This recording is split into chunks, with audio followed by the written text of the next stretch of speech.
थाका हाथा माई सोवे कंवर फूल उदल मारावो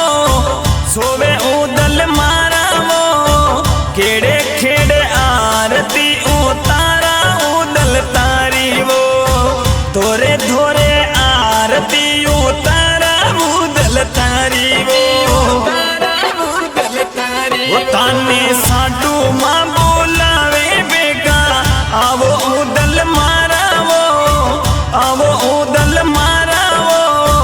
खेड़े खेड़े आरती उतारा उदल मारावो तोरे धोरे आरती उतारा उदल तारी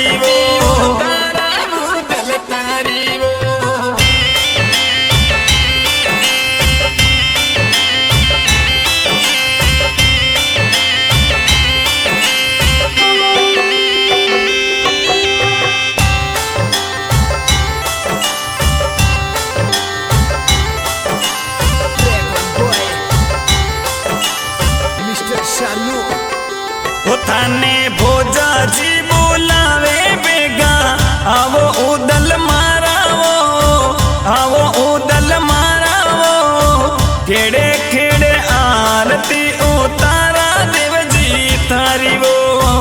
तोरे धोरे आरती उतारा उदल तारी वो ताने पीपल दे बोलाया बेगा आवो उदल मारावो आवो उदल मारावो खेड़े खेड़े आरती उतारा देव जी थारी वो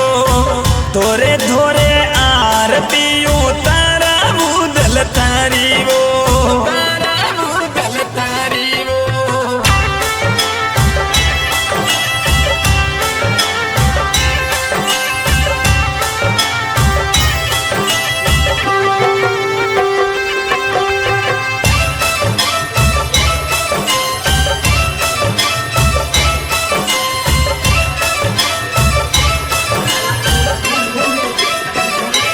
थाने भूणा जी बोलावे बेगा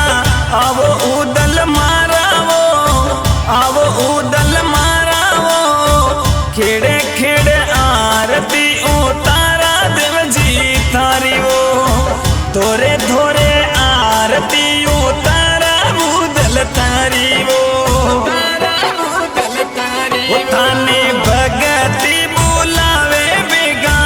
आवो उदल मारावो आवो उदल मारावो खेड़े खेड़े आरती उतारा देव जी तारी वो तोरे धोरे आरती